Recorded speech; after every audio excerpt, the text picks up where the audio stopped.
3 dakwaan untuk Sokrates. Ya kapan-kapan kalau teman-teman ada waktu jalan-jalan ke Yunani, ke museum sana itu katanya arsip surat dakwaan untuk Sokrates ini masih ada di museum, masih tersimpan. Jadi kalimatnya seperti ini: Sokrates putra Sofroniskus dari Alupise bersalah karena menolak mengakui dewa-dewa yang diakui oleh negara dan karena memperkenalkan dewa-dewa baru dan berbeda. Dia juga bersalah karena merusak kaum muda. Hukuman yang dituntut adalah kematian. Nah, ini kalimat di surat dakwaannya itu. Baik, kita lanjut ya. Sebelum masuk ke apologi, ada buku dialognya Sokrates juga yang nulis Plato, namanya Phaedon. Itu ada ilustrasi Sokrates ini kan saat itu setelah divonis hukuman mati tidak bisa langsung dieksekusi, menunggu. Jadi saat itu ada namanya, ada budaya, ada satu kapal. Yang kapal ini memang dianggap sakral, yang di waktu tertentu dia ke tempat tertentu, pergi terus balik lagi. Nah kalau kapal ini pas sedang pergi ke daerah mana, itu tidak boleh orang melakukan eksekusi hukuman mati. Sehingga beberapa waktu, beberapa hari Sokrates itu masih belum dieksekusi. Nah ini jeda waktu ini dipakai untuk ngobrol sama teman-temannya. Makanya kalau teman-teman melihat gambar-gambar eksekusinya Sokrates, isinya kan banyak sekali orang. Karena memang sebelum dieksekusi mati itu ngobrol bareng. Jadi ya bukan podcast lah, ya ngobrol bareng-bareng. Ya podcast kan nanti viral. Nah ini ada muridnya juga namanya Phaedon. Judul buku dialognya juga Phaedon. Ini dialog-dialog menjelang Sokrates dieksekusi. Cuma dia cerita begini: aku ingat perasaan aneh yang meliputiku ketika bersama dengannya. Aku tidak percaya bahwa aku hadir saat kematian seorang teman. Aku tidak merasa kasihan kepadanya. Esekrates. Raut wajahnya dan bahasanya begitu mulia dan tanpa rasa takut pada saat kematian. Sehingga aku merasa dia ini diberkati. Aku tenang, tapi aku juga merasa sakit karena aku tahu bahwa dia akan segera meninggalkan kami. Dan perasaan campur aduk ini dirasakan oleh kami semua. Kami tertawa dan menangis berganti-ganti. Jadi ini Sokrates ini pinter menciptakan suasana ceria, ramai, ketawa-ketawa. Ya murid-muridnya, teman-temannya ketawa, tapi sambil mereka sedih, sakit. Karena sebentar lagi dia pergi. Nah itu bayangkan situasinya ya, saat itu. Nanti ceritanya ketika sudah saatnya, kapalnya datang, saatnya eksekusi. Yang pertama disuruh keluar oleh Sokrates malah istrinya. Karena dia tidak mau istrinya lepas kendali saat melihat Sokrates dieksekusi. Dan dia tenang, minumnya juga tidak. Di ceritanya itu bahkan beliau tanya, ini cara minumnya gimana? Setelah saya minum gimana? Yang saya lakukan apa? Boleh tidak sedikit racunnya saya tumpahkan sedikit dalam rangka persembahan untuk Tuhan, untuk dewa.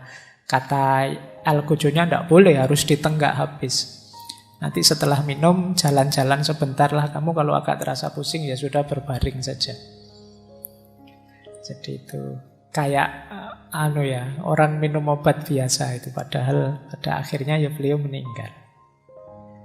Jadi itu ilustrasi eksekusinya. Baik, sekarang kita masuk ke bukunya ya, Apologi. Apologi itu terdiri dari 3 bagian. Bagian pertama pembelaannya Sokrates. atas tuduhan tadi, ini tadi kan kita baru mendengarkan tuduhannya, kita belum melihat pembelaannya Sokrates. Bagian kedua, jawabannya Sokrates setelah divonis hukuman mati. Bagian ketiga, ada sedikit diskusi tentang kematian dan hukuman mati. Naskahnya tidak panjang, mungkin kalau di model Quarto bisa hanya 20-25 halaman. Karena memang naskah pidato saja sih, kayak orang pledoi kalau di pengadilan. Tapi uniknya Sokrates ini sama sekali tidak minta dibebaskan atau apa. Dia malah seperti orang ceramah kepada masyarakat Athena saat itu. Baik, jadi inilah buku Apologi. Kita lihat pelan-pelan ya. Yes, saya tidak bisa masuk semua, saya potong-potong. Yang pertama begini. Dia diminta untuk berhenti berfilsafat. Tentu saja dia menolak.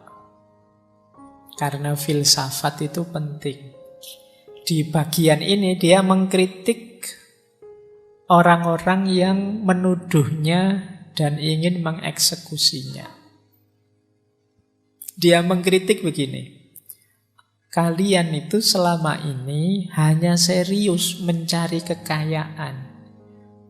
Pernah enggak sih kalian itu berpikir tentang kebijaksanaan dan kebenaran? Mbok kalian itu menjaga jiwa, kesehatan jiwamu juga. Nah ini kayak mungkin kalian ngeritik hari ini, mbok yo jangan mikir kekuasaan saja, jangan mikir kekayaan saja, jangan mikir menang pemilu saja misalnya. Pernah enggak sih kalian itu mikir tentang kebijaksanaan hidup, kebenaran hidup? Dalam rangka apa? Menjaga jiwa, kesehatan jiwa kita jauh lebih penting. Kadang-kadang demi kekayaan, demi kekuasaan, demi kemenangan, kita lupa untuk mengamati dan menjaga kesehatan jiwa. Akhirnya kita menghalalkan menipu, menghalalkan curang, menghalalkan menyakiti orang lain. Seolah-olah kalau kita melakukan itu yang kena efeknya orang lain, padahal itu efeknya untuk jiwa kita sendiri. Rusaknya jiwa kita, ini masalah besar harusnya. Jiwa yang mau menipu, jiwa yang masih bersedia menyakiti orang lain, jiwa yang masih tidak peduli dengan sesama dan lain sebagainya, itu kan jiwa yang sakit, jiwa yang rusak. Jiwa yang lupa ada kebijaksanaan, ada kebenaran. Jadi ketika Sokrates, mbok kamu itu berhenti berfilsafat. Sebelum dia jawab itu malah, lo kalian itu lo yang kalian pikir itu kok hanya kekayaan saja.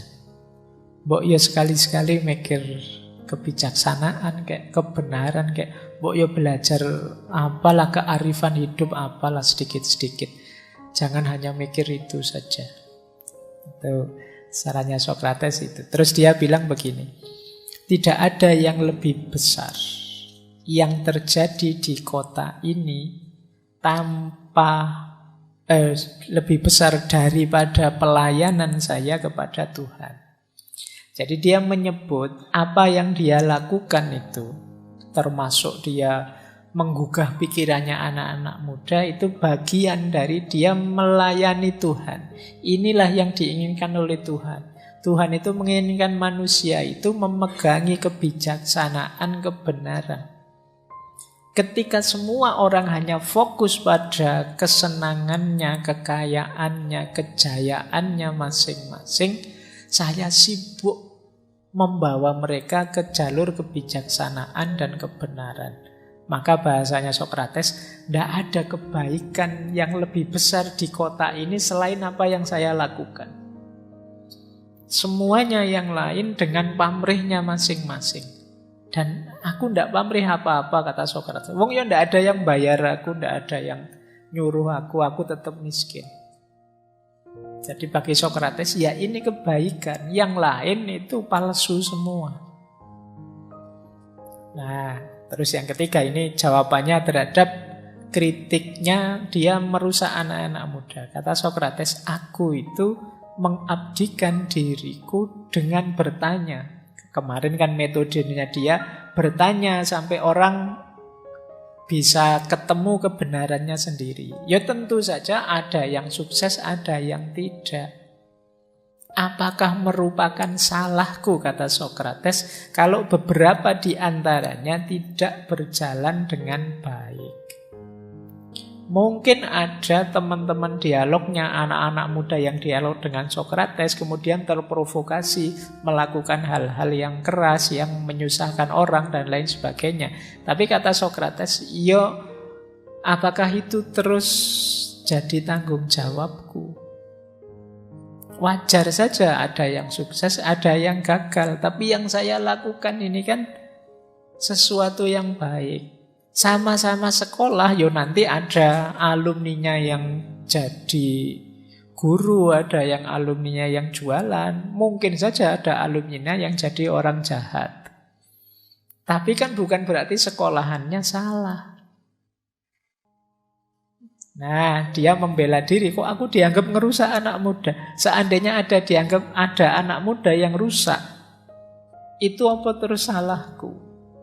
Wong yo yang lain yang jadi hebat banyak.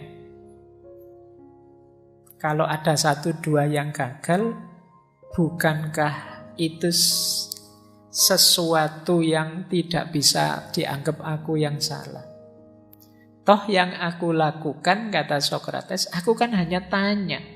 Mereka berpikir sendiri. Jadi, ya untungnya Sokrates lahirnya zaman itu ya Yunani. Coba dia lahir zaman sekarang, meskipun ketemu anak-anak muda, habis dia. Karena saya membayangkan ya Sokrates hari ini ada terus tanya pada kalian, tanya apa? Paling jawabanmu, kamu nanya.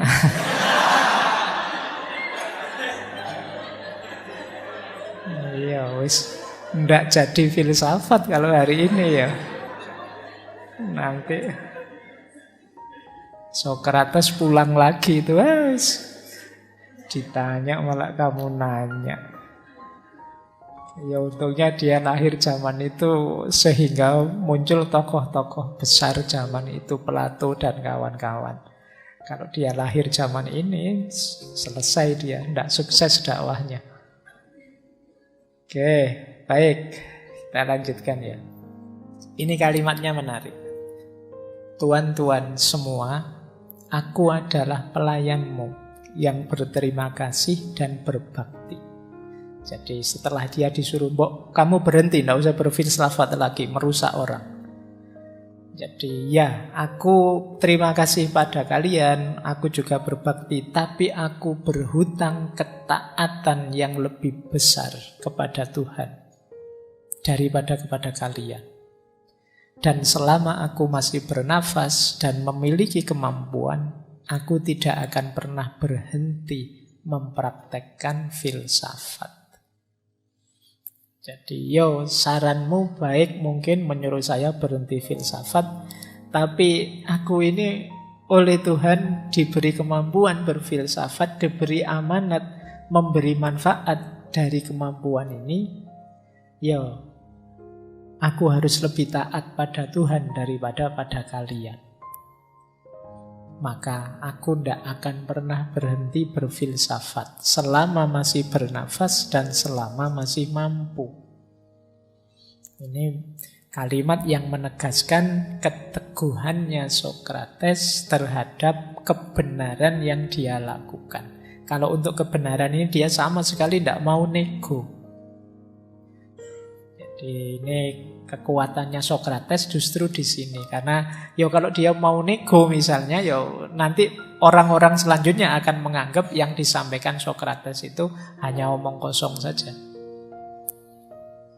Maka dia harus menunjukkan bahwa dia ini benar.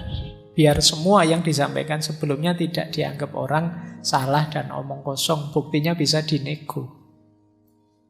Maka dia teguh dengan yang dia anggap sebagai kebenaran.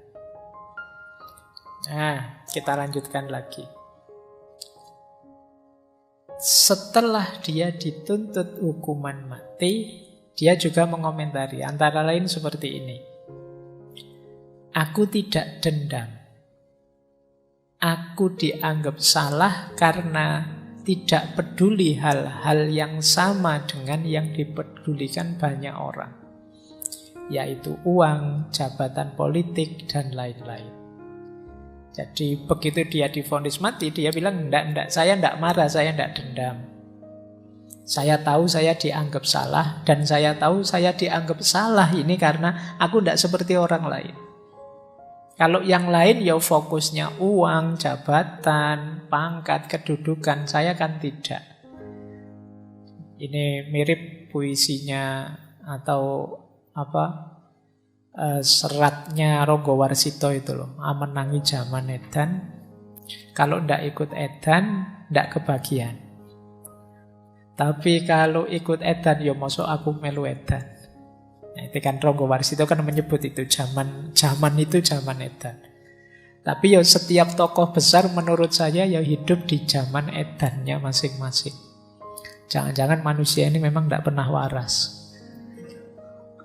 Buktinya Allah itu terus saja menurunkan nabi-nabi sejak dulu, tapi manusianya tidak pernah beres. Dikasih nabi nyeleweng, kasih nabi nyeleweng lagi, kasih terus-terusan begitu. Jadi setiap nabi ya ketemu umat edannya masing-masing. Sokrates juga begitu, makanya kata dia, ya saya dianggap salah karena tidak seperti mainstream. Jadi yang benar itu yang viral saja, suaranya banyak orang saja. Semua mengejar uang, jabatan politik, dan lain-lain. Saya tidak ke situ, makanya saya dianggap salah. Dianggap tidak normal. Itu diantara jawabannya Sokrates. Terus dia bilang begini, karena aku yakin bahwa aku tidak melakukan ketidakadilan pada siapapun, bagaimanapun aku pasti tidak akan melakukan ketidakadilan pada diriku sendiri untuk mengumumkan bahwa aku pantas mendapat sesuatu yang buruk dan mengusulkan hukuman semacam itu untuk diriku sendiri. Jadi dia ini tidak terima dihukum mati, tidak membenarkan bahwa hukuman mati itu boleh diberikan atasku, tapi dia juga tidak mau nego. Dia tetap menganggap hukuman mati itu salah.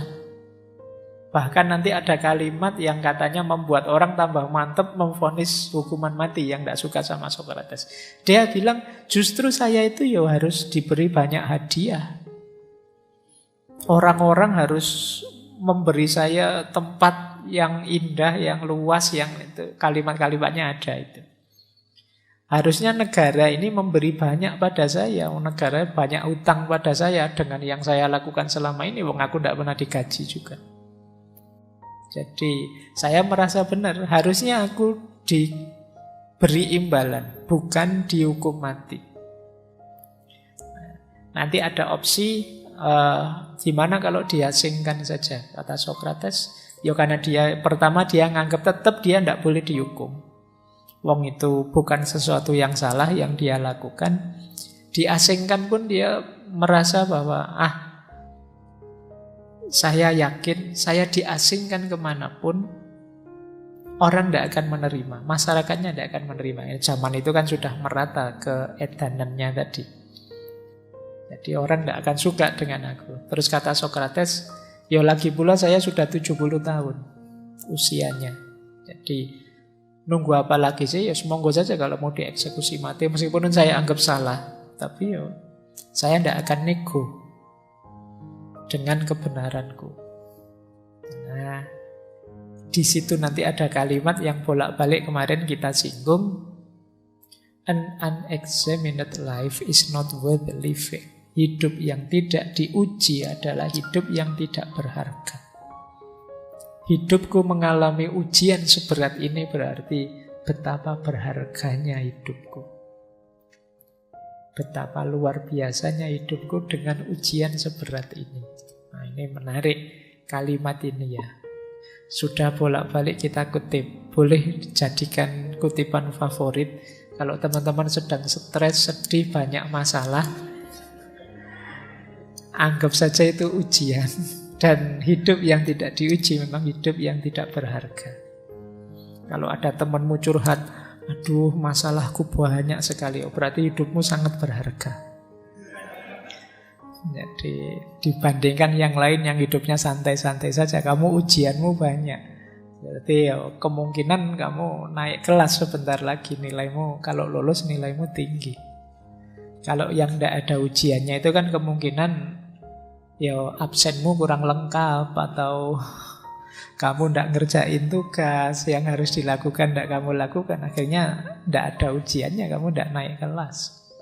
Yang ada ujiannya, lolos bisa diuji, hidupmu berharga, mau naik kelas. Nah, itu kalimatnya Sokrates. Jadi, yos terserahlah. Saya yakin dengan kebenaranku. Saya menyangkal bahwa saya layak dihukum mati. Justru saya harus diberi reward. Harus diberi balasan. Tidak diberi hukuman. Yang saya lakukan ini kebaikan. Baik, sekarang kita lihat fragmen-fragmen dari apologi. Ini yang ada di pikirannya Sokrates itu ini loh. Yang disampaikan langsung, yang saya bilang tadi seperti ceramah malah bukan pembelaan. Kata dia begini di salah satu pledoinya. Orang mungkin bertanya-tanya, mengapa aku secara pribadi memberikan nasihat dan menyibukkan diri dengan keprihatinan orang lain, tetapi tidak berani tampil di depan umum dan menasehati negara. Kenapa sih kok Sokrates itu sibuk mencerahkan dari orang ke orang, kok tidak berjuang saja misalnya langsung level negara? Aku akan memberitahumu alasannya. Engkau telah mendengar aku berbicara di berbagai waktu dan di berbagai tempat tentang tanda yang datang kepadaku, dan merupakan keilahian yang diejek oleh Miletus dalam dakwaannya. Tanda ini merupakan sejenis suara. Pertama kali mulai datang kepadaku ketika aku masih kecil. Jadi Sokrates menegaskan, yang saya lakukan ini saya tidak ngarang. Jadi ada dorongan ilahiyah yang muncul dari dalam diriku. Yang dorongan ini tanda-tanda, kalau bahasa di apologi itu sejak kecil juga sudah aku rasakan. Ya mungkin setelah dewasa baru beliau bergerak. Ini kalimat-kalimat yang kemudian diterjemahkan orang. Mungkin Sokrates ini sejenis orang yang punya kemampuan intuitif tinggi. Nah, dia terus bilang begini juga. Ini kalimat ini terkenal. Aku diikat pada kota ini oleh Tuhan. Saya terjemahkan Tuhan ya, kalau di naskah aslinya God. God itu di banyak naskah diterjemahkan dewa-dewa. Ya sama-sama sih, dewa sama Tuhan ya God bahasa Inggrisnya. Aku diikat pada kota ini oleh Tuhan, seperti di atas kuda yang besar dan mulia, tapi agak lamban karena ukurannya besar dan perlu diusik oleh sejenis pengganggu. Untuk memenuhi beberapa fungsi yang saya yakini, Tuhan menempatkanku di kota ini. Aku tidak pernah berhenti membangunkanmu untuk membujuk dan mencelamu sepanjang hari dan dimanapun aku berada. Engkau tidak akan mudah menemukan orang lain sepertiku. Jadi kata Sokrates, Tuhan memang mengutusku ke sini, di sebuah kota besar yang masyarakatnya lamban, terlena, tidak mau bangkit, tidak mau bangun. Dan namanya membangunkan. Kan membangunkan itu tidak bisa dengan bisik-bisik dielus-elus. Kalau kamu dibisiki, dielus-elus tambah tidur. Membangunkan dipukul-pukul dikit, ditampar-tampar dikit, dicubit-cubit sedikit. Bukan dibisiki, diteriaki sampai telingamu itu. Itu pun kadang kamu kan tidak bangun. Dan itu yang dilakukan Sokrates.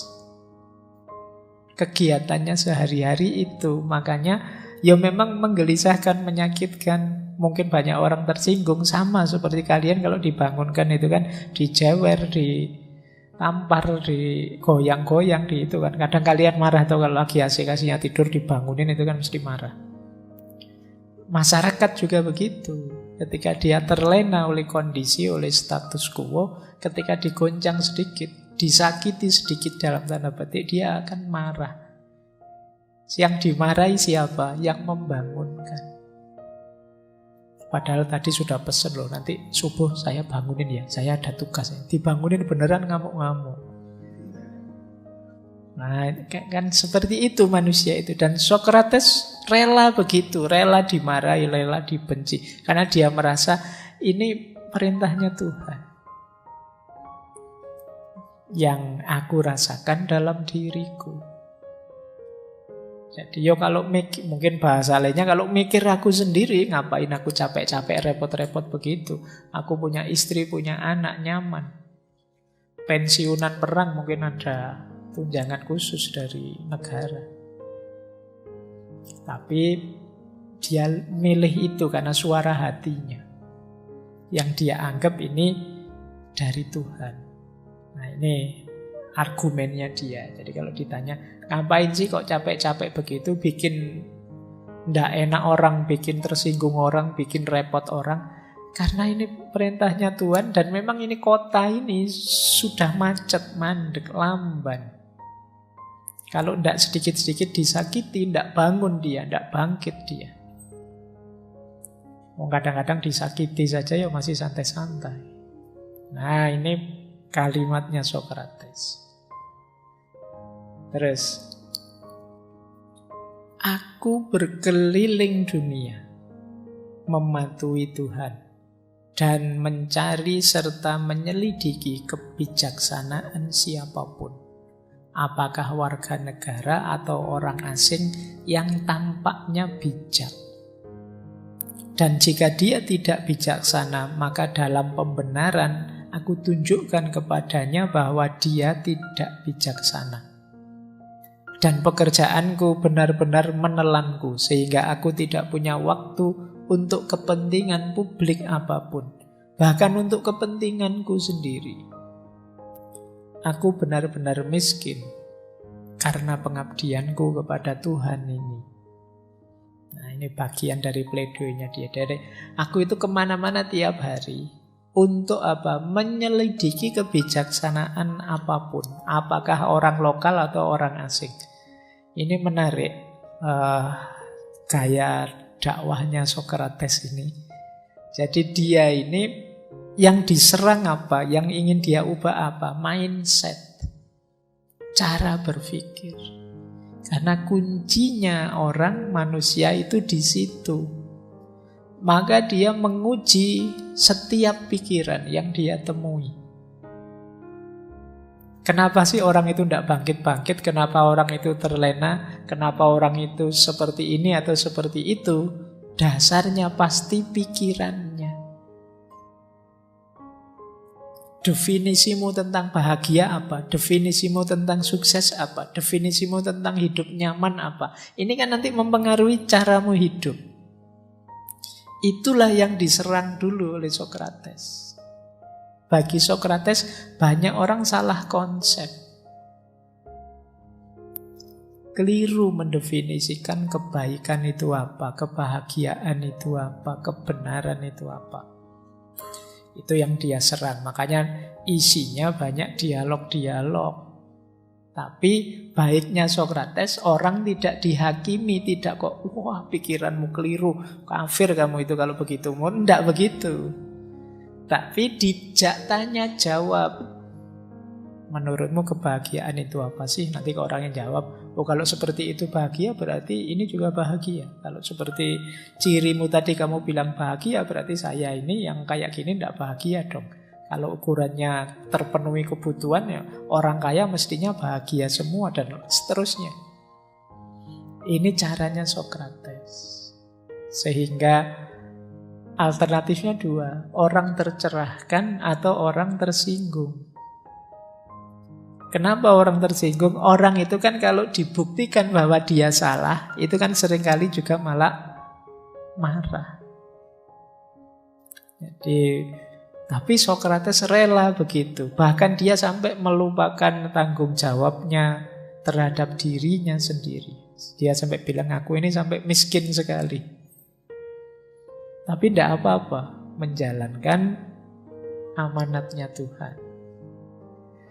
Nah, ini makanya dia kemudian dikenal sebagai martir yang luar biasa. Bahkan setelah beliau dieksekusi mati, segera sesudah itu semua orang Athena sadar bahwa mereka telah melakukan dosa besar. Anytus tadi tidak lama setelah itu dia dihukum, diasingkan oleh orang Athena sendiri. Meletus dihukum mati. Jadi kita sering begitu. Ketika orangnya ada, kita tidak tahu betapa berharganya dia. Mungkin kita sakiti dia, kita usir-usir dia. Tapi begitu orangnya tidak ada, kita sadar, wah, kita telah melewatkan orang besar. Kemarin waktu orangnya ada, kemana saja. Begitu orangnya tidak ada, kita merasa sangat kehilangan. Nah, itu terjadi juga dengan Sokrates. Baik, kita lanjutkan. Nah, wahai orang-orang Athena, aku tidak berargumen untuk kepentinganku sendiri, seperti yang mungkin engkau pikirkan, tetapi untuk kepentinganmu, agar engkau tidak berdosa terhadap Tuhan yang mengutusku, salah itu tulisannya, yang merupakan hadiahnya untukmu. Jadi dia memperingatkan, saya ini membela diri, ndak kok aku nyari selamat. Aku ingin menyelamatkan kalian. Karena kalau kalian mengeksekusiku, maka percayalah, barokah kalau bahasa Islamnya ya, rahmat dari wilayah ini akan lenyap.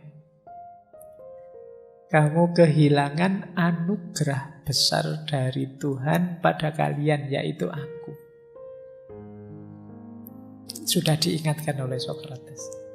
Tapi ya orang-orang sadarnya justru setelah Sokrates meninggal. Makanya nanti ada cerita Aristoteles, cucu muridnya Sokrates, muridnya Plato, itu kan pernah juga dikejar-kejar mau dieksekusi. Nah, Aristoteles ini terus mengasingkan diri, sembunyi, biar tidak ketahuan orang Athena.